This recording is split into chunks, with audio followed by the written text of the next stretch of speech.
Hi folks, and welcome back to Math with Captain Rod. I'm making this video here help show you how to use integration to find area bound between two curves. So we're going to take a look at this example here. I call them y2 equals x squared and y1 equals x. I'm just putting ones and twos on them to give them different names. And what we're going to do is try to find the area bound between them. Now, well, the first quadrant area bound between them there. These things, it's pretty easy to show. Go through the point 1, 1 here. Now, the setup for the area depends on the rectangle. First choice you have is, do we draw a horizontal or a vertical rectangle? I'm going to go ahead and draw a vertical rectangle.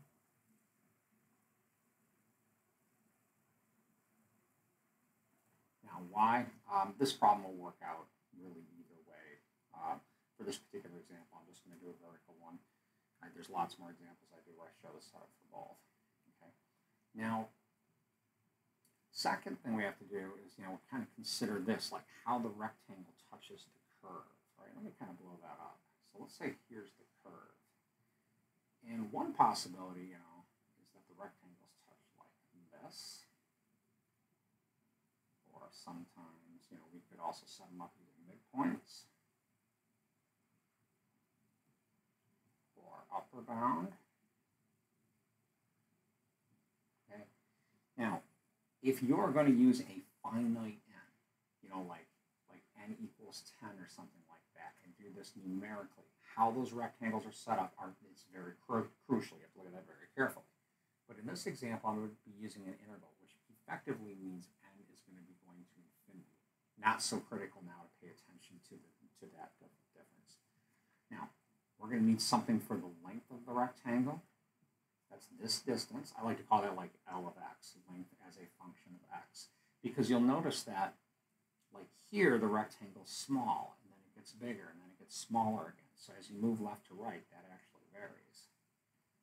And the length of this rectangle is going to be this distance minus this distance. So in the terms of what I've written down here, that's going to be y1 minus y2, or in other words, x minus x squared. The width of this rectangle, we're just going to call delta x. For now, will be perfectly fine. Now, in general, this is equal to b minus a over n. In this example, b is 1, that's this distance. A is 0, so this would equal 1 over n. Again, if we were going to use like some sort of number for n, like 10 or so, and set up for numerical work.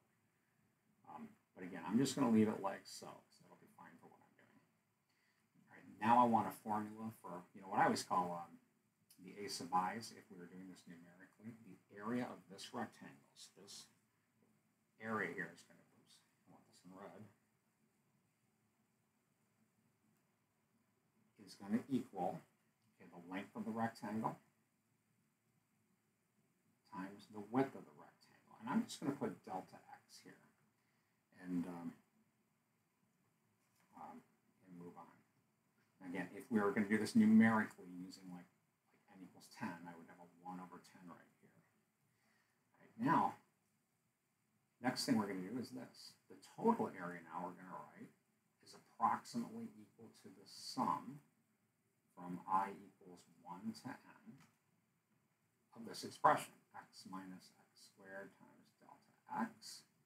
And again, I could choose a value for n, and like 5 or 10 or something, and run through this. You have to do a little more work with these things, and I've got other videos showing how to do that. But what we're going to do here instead is we're going to use the limit process. We're going to take the limit as n goes to infinity of the sum from I equals 1 to expression. And this is what the interval is. This right here, right, is an infinite sum. Right? This is the interval now from 0 to 1, x minus x squared dx. Because as n goes to infinity, this becomes a differential. That becomes infinitely small. And I'm going to go ahead now and apply the, fundamental theorem of calculus, right? So This integrates to x squared over 2 minus this other term integrates to x to the third over 3. This is evaluated from 0 to 1, which is 1/2 minus 1/3. Putting 1 in, minus 0 minus 0. We actually put those values in. And 1/2 minus 1/3, common denominator is a 6. I believe we get 1/6 out of that. So, there you have it. I mean, there is an expression here for how to set up an integral with vertical rectangles for the area bound between two curves. I hope that helps. Have a great day.